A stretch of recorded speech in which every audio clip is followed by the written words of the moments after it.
British Empire.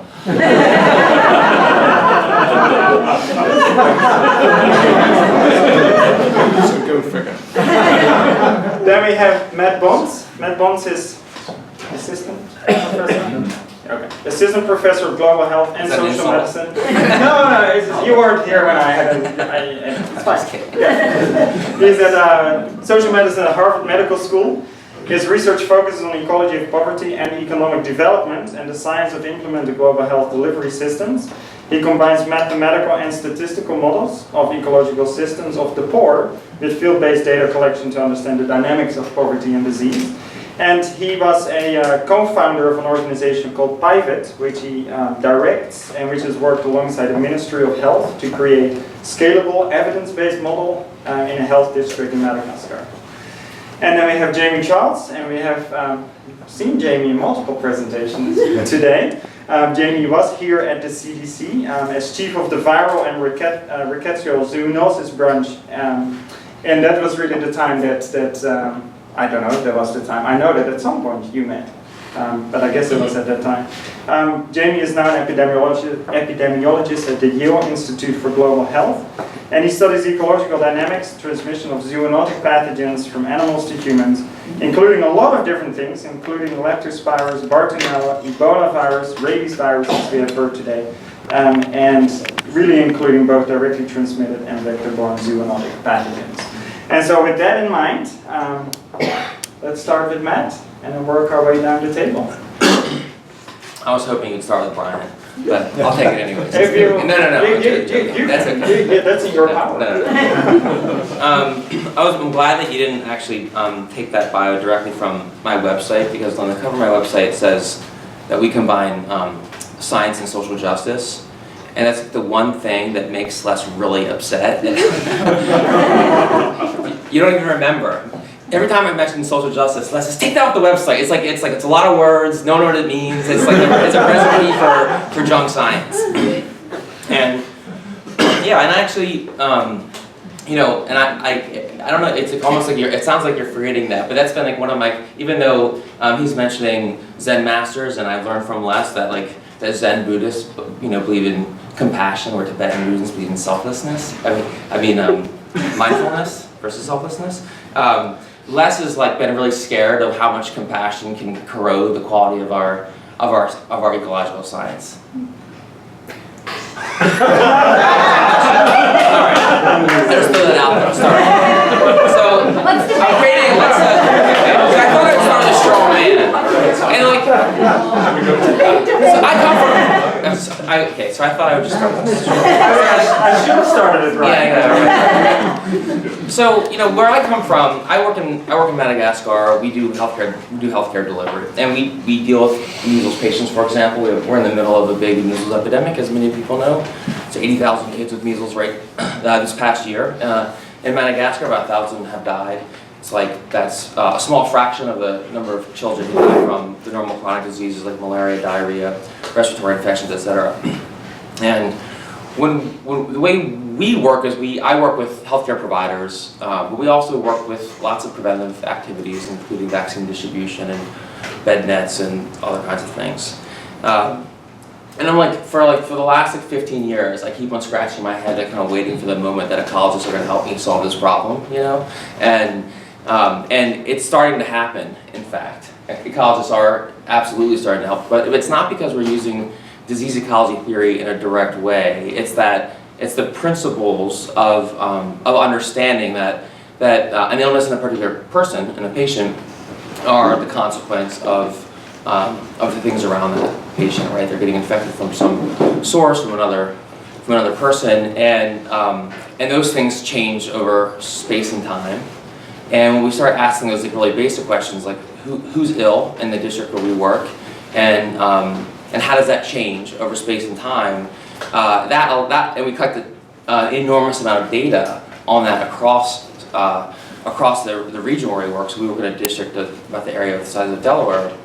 We start being like ecologists, but not exactly using disease ecology. We map the entire system. We look for the dynamics of illness and dynamics of health system utilization, the dynamics of malaria, diarrhea, etc. And we start using that as a foundation, as a starting point for looking at, well, how do interventions influence? What kind of, how do they have impacts on the communities? And so, you know, it's been interesting because I have been frustrated for 15 years, like trying to figure out how to use ecology in this work. And now I'll just plug one person who I think is like an interesting model. My favorite scientist in the world these days is a guy named Andres Garcia. He's a vet, disease ecologist, has an MPH, and it really is this sort of systems, well-trained, diverse technical expertise that he gets from the infectious disease ecology and training that we're able to sort of take kind of a new kind of what I would call more like a system science than ecology. So I would say, so my short answer is, of course, you know, we'll hear really good examples of how ecology has contributed to concepts of, you know, herd immunity, vaccination, and modeling epidemics in, you know, early stages, which is super important. But at a practical level, it's amazing how unuseful ecology has been. But it can be so much more if we just sort of like are curious and bring the right kinds of people to those kinds of problems. That's sort of my short answer. Yeah. So, I mean, I'm going to do the best of times, worst of times thing again, and I'm going to divide what I'm briefly going to say into two, really, and I'm going to address both bits of the question. So the second bit first, influencing human health, animal health, disease control. Epidemiological theory, you know, since before really, and then since Anderson and May and the trajectories, many distinguished people in the room who've worked on this, has begun to be entrenched in the corridors of power. I was involved in modelling the 2001 disastrous foot and mouth epidemic in the UK. Complicated story I can tell you afterwards. But by that point, you know, government ministers were talking about the reproduction ratio. They were talking about basic parameters. The trouble is, by the end of this, they were then, if anything, over-enthusiastic about models. If they had something that they wanted to understand in terms of disease, they wanted a model made, even if the model wasn't possible to be made by anybody respectable, right? So that then the model was, they would then get someone to make the model. So there's a problem with that, I think. Currently, patchily though, the Gates Foundation are now in a big way into these things, as are things like Gavi in terms of vaccination strategies. So there has been a big growth of the deployment of these ideas. I think that's a good thing, but I still think there's a lot to do in terms of pulling back on the reins almost, and it's our job to tell people about the complexities and the limitations. The broader thing about shaping the way that medics and vets think, I'm more pessimistic about that. If you look up in epidemiology, a bazillion epidemiology references, and you look up ecology and ecological, the first thing you find is the ecological fallacy, right? Which is about statistically how you deal with variation at different scales. So that's very bad press for us. Right? But I still think that we're at a very exciting time because the rise of integrated biology. Our piece of it is important, I think, and we could all go around the room. And I know Les and Jamie have got fantastic examples of this, Pete and other people, where you've had delightful and productive interactions with virologists, immunologists. Bruce has done incredible work on this. Multiply that by the people in the room and the broader community, and there's great hope, I think.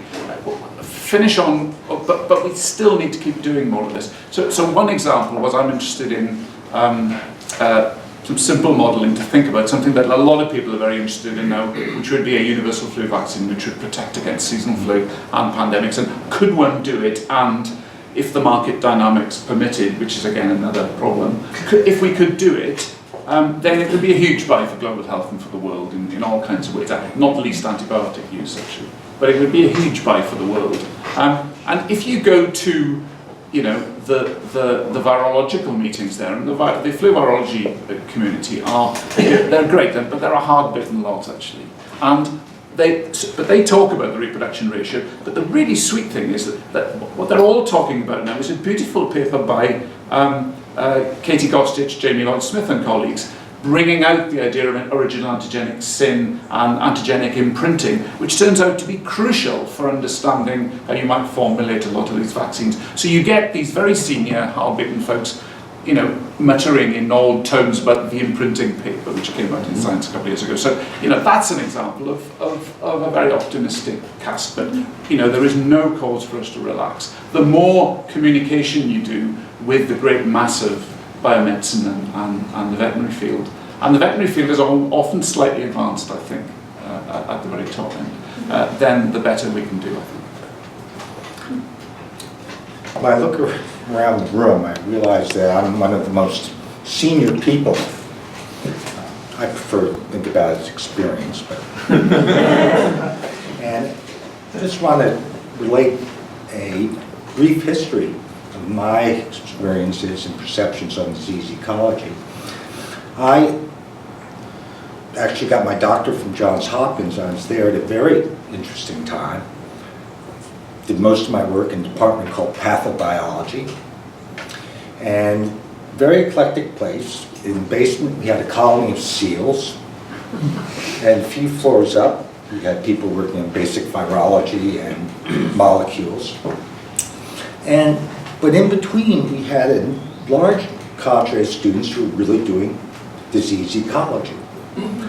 Myself working on parasites of cats, and others who worked on vectors of Lyme borreliosis. Actually, some interesting methods which we use you can never do nowadays, radio labeling and so forth. And others working on gray crab disease in Chesapeake Bay. So we really were working on disease ecology, but we were at a school of hygiene and public health, and you had to bury some of the ecological effort into the nomenclature of the time and what was fashionable or important to that school, which was public health. And as things developed, I worked on zoonotic infections, which were totally backward science back then. People recognized that influenza was a zoonotic pathogen, but work was extremely difficult. And it was a time, just to date me and give you a little timeline, my thesis was hand-typed. When we did the first PRs, and years later we get the enzyme, but we had to change the test tubes in water baths, a different temperature. There was no cycling machines and so forth. And at the time, and I'm sure it's still true today, when you wrote a grant to NIH, you didn't mention the word ecology. They didn't know what to do with an ecology grant. And if you wrote a grant for National Science Foundation, you didn't mention pathogens. And there was absolutely blunt walls between these granting agencies, which I still believe are partially intact, although the EID program, funding between NIH and NSF on emerging infectious diseases has breached that, but it's a tiny, tiny program. They don't get many grants, and they're tiny in terms of their amount awarded, which is almost prohibitive if you're working in a medical school, where you have to pay your own salaries and significant overhead, although we've managed to get one at Yale. But the thing which I've noted is that at the time when I was growing up in academia, and after I got my doctorate at Hopkins, I went around a few places and came back as assistant and associate professor.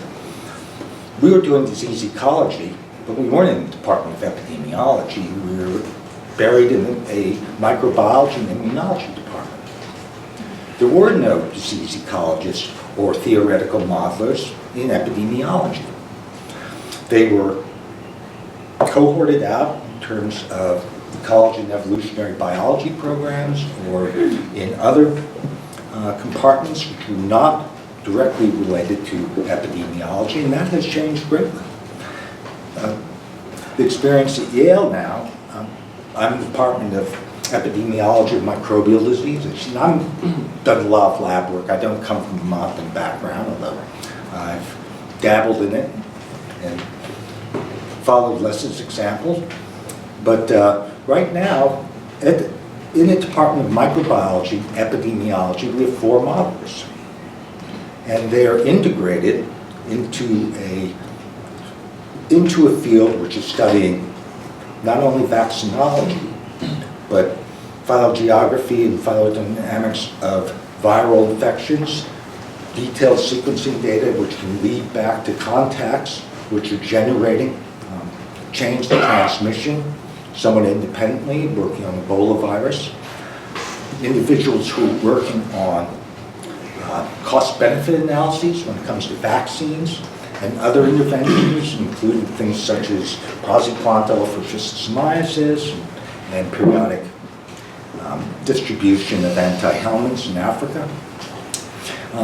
One of the problems is when you do cost-benefit analysis and you come up against a policy which is politically correct, you're not going to go anywhere at this point in time. And even though we now have an integrated, I think, epidemiological approach, people working on serotype replacement for vaccines, and very interesting and important problems, that certainly hasn't been the case. And interestingly enough, Bryan brought up the foot and mouth disease outbreak in the UK. Back when, I actually wrote a little paper where the ecologists were all slapping each other on the back saying, God, we really contributed to this. And wonderful effort. And back to back with a senior veterinary epidemiologist, a guy named Salmon, wrote the book on surveillance and veterinary disease. We took the modelers to task saying they were $1 late, or an hour late and $1 short. They were ivory tower and really didn't contribute anything to the control of foot and mouth disease. Now, Bryan may disagree, and I'm sure that policy stemming forth from that were informed by ecological principles, but there's been a tremendous, I think, gap between integrating ecology and evolutionary principles into public health. And public health folks were sometimes very resistant, and I think the ecologists at the time were over-optimistic, and the difficulty is bringing two different approaches. One is the biomedical veterinary health conglomerate into bringing the ecological thought into these massive structures, which tend to have much more practical approaches and are charged with those approaches. And I'm hoping at this point, still hard to see, but not nearly as hard as when I was starting, how we're going to bring more epidemiology and theoretical epidemiology into some medical fields, although it's happening. And I'm amazed, I'm really happy to see it. But there are a lot of other opportunities for ecologists to influence public health and even medical care, which are difficult to foresee, but may hold promise. Responses from the table, and then the room. You want to respond? Sure, I'd love to respond to that. So I sort of basically would echo that, the gap that I see as well. I actually think that filling that gap, the process of filling that gap is a little bit more straightforward than we realize. It just requires follow through. So if we do science and we'd like the science to help people, then we need to follow it through until it's helping people. And if we don't do that, and stop at the level of communication, it probably won't, And it doesn't mean that we have to do the service, but we have to be, if we have to be producing the work in a way that we can follow that line. And usually what's happening is the science that we're producing may or may not be super well calibrated for the most pressing and immediate questions that practitioners might face. And the only way that we would learn how to adjust or calibrate those scientific questions, I think, is to follow through, And so to have that, like, do science, implement programs, see how it goes, and then iterate. And so I think if we do that, that's where I see as just generally the big gap is we stop short, we have a whole, where we don't actually take that responsibility, and so it's not really designed to have an impact for a lot of the science that we do. But it could, that's what I say. So the problem may be just in perceptions, and they're hard to change. I came I came from a background working in CDC, and ecology really didn't come up. Epidemiology is just really a subdiscipline of ecology. And most of the individuals at CDC came from medical background, and they had the same bias against the term ecology. It's too squishy. Is it a subdivision? Do people think? Or is it a separate thing? I have a comment. Operating the same As activities? the resident medical student, have any of you seen the XKCD comic where there's a psychologist and it's like psychology is just applied biology, and there's a biologist saying biology is just applied chemistry, and a chemist saying chemistry is just applied physics, and a physicist saying physics is just applied mathematics. So I think clinical research is, in my opinion, as somebody who does both, I guess, would be, I try, would be, your clinical research would be your most distilled down, like, applicable basic science research. So I wouldn't necessarily consider virology to be medicine. I would consider that to be basic science. You can definitely find applications of virology into medicine. But when I think of how does ecology, the field of ecology and evolution affect the field of medicine, I think of somebody doing some sort of study in the clinic in which you isolate a bunch of weird biofilm things on a bunch of catheters, and you say, what is the community makeup of these catheter communities, and how have they evolved, and what is their ecological makeup. I don't think necessarily of how do we do ecology and evolution in the study of vaccinology, where there's yet another layer to get to the clinic in terms of practice. So I don't know if that actually answered the question, but I do believe that clinical medicine, clinical studies, and clinical science is a subset of our broader basic science type stuff. Oh, I totally agree with that. And I definitely do see a lot of bias against ecology and evolution in the clinic. Well, that's misguided. But the question of whether it's epidemiology or not is really kind of an interesting one. I've been thinking all day, in fact, about Pete Hudson's little remark that our disease ecology is really modern epidemiology. And I was thinking, I wish our epidemiologists actually understood that. Because there is, in fact, a big separation, just in terms of its name. Epidemiology is about human cases. It's almost restricted to human cases. And we say epizootics rather than epidemics. And I've been hit many times, in fact, by that guy for saying, well, a rabies epidemic. And he says, no, it's not an epidemic, it's an epizootic. And there are two different cultures. I had a PhD student who, in fact, was working on tick-borne infectious diseases. She was a student in the Department of Epidemiology, and she was actually doing disease ecology on habitat characteristics associated with tick abundances and prevalences of diseases. And there was a big discussion as to whether that was in fact an acceptable thesis for an epidemiology department, because it wasn't epidemiology, it was disease ecology, and it belonged in PBE, not in an epidemiology department. So there is this cultural divide. Now maybe in that cultural divide is dividing, and is disappearing, that cultural divide. It's dissolving, and we need to work to keep it dissolved. So what would you call Roland Ross? What do I call it? What would you call Roland Ross? He did a bunch of stuff, but he was... What would I call him? I would call him a genius. and I would call him a disease ecologist. Yes, but proto-disease. Yeah, and I think that he's the prototype, or one of them early prototypes of a disease ecologist.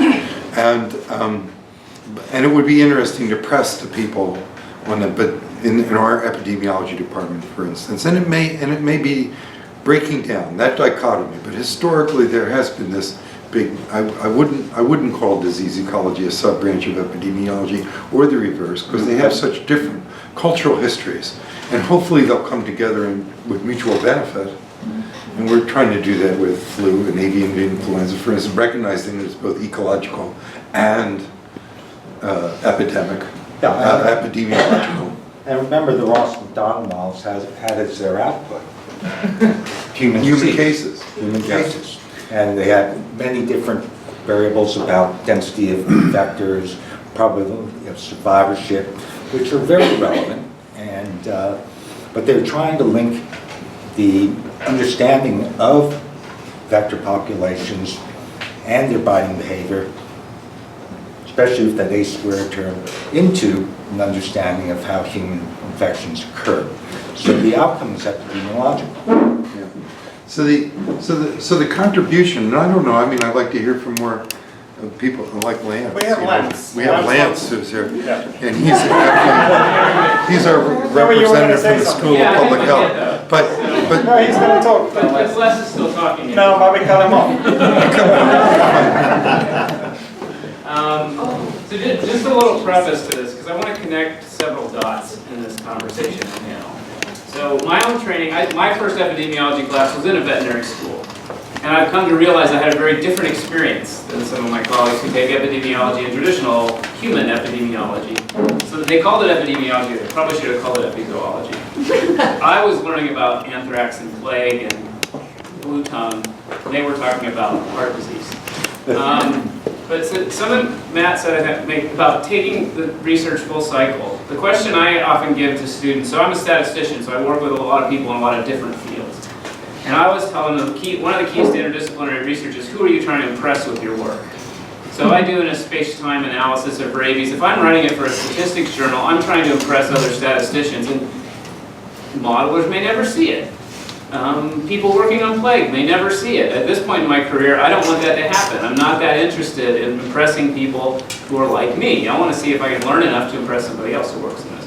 So who are you trying to impress with your work? Do you just want to talk to the group in your own field? And I think this is something the students and postdocs need to think about. I mean, you do have to impress your committee or your postdoc director. But where do you ultimately do you want to contribute? Just people who think about this kind of problem and it's in the hopefully applied research category? Or do you really want you want to help it take the next step? And then the phrase modern epidemiology is interesting because the book I used in my epi class was by Ken Rothman, and it was called Modern Epidemiology. And it had nothing to do with there was no differential equations in the book. Most epidemiologists who are trained. Am I running out of time, Wes? no, Beth Halloran has a chapter in there. No, Well, it's a she different has a book. chapter in the new different book. book. That's the updated one. That was added to it Okay. 10 or 15 years later. More modern. So I think there's some argument about what who the real epidemiologists are. I don't think anyone actually pushes on that, but I think one way to think about it, some people think it's a subdiscipline of medicine. It's a population fuzzy version of medicine, because in medicine you're after the individual. You want to help this person. They're sick, you want to treat them. So there's a very individualistic aspect, and public health always feels left out of school of medicine because we think about populations. But a lot of times we stop because we're thinking about populations, about how can we go back to the individual. I think that's one of the reasons causal inference is so interesting. They're caught up in this because they want to get back. How can I help this person get better or prevent them from getting sick? On the modeling side, mathematical epidemiology, or whatever we want to call it, I don't think these should be distinct, but they are both in training and in who they're trying to impress with their work. So we write for each other. And so, I think people in mathematical epidemiology would say all epidemiologists know the SIR model and they know differential equations. And then the public health traditional or generic MPH epi training often does not include that. It may be an elective, but it's not as central to it as I think we sometimes think it is in disease ecology. So there's still this gap. And I think one of the reasons that veterinarians are a little more accepting of, they're less inclined to try to get back to the individual, either whether that's through insurance claims or whatever we want to, how we want to do our work in medicine, or it's sort of what impact you want to make on a population level. So I think there's still some of these disconnects. I think there's more of an overlap in them now than there was 20 years ago when I met Les. Not because of our seminal contributions to it. But I think now people are using similar platforms, computing platforms and data structures and things like that. So I think they're looking at some of the same things, but I do still think there's this, there's a lot of epidemiologists in my own school wish they were doctors. I don't know that they go home and feel bad that they're not a doctor, but they still want to think, they want to impress the doctors with their work. So who do you want to, who are you trying to contribute, which part of the problem are you trying to speak to? And that's part of the distinction I was thinking of with this is, if you take this medical model, you're going back to this individual person and you're trying to work on that. And then ecology helps you try to come up with the best decision for that, but it seems further removed. Where in a population level, where you want to talk about the population, you want to talk about what happens to populations over space and time, then you're still thinking in an ecologic mindset. I mean, I like to work in that world, and I hope to thank Les for that. And we've had quotes from him before. The best advice he gave to me was, if you find your own mistake, that's one more publication for you. All right. I do want, since we're running over time, we want to get to the drinks. So I'm going to suggest that we're going to follow up these wonderful conversations with a beer in the hand. Before we do that, I want to thank the panel, and then Katja is going to have some announcements.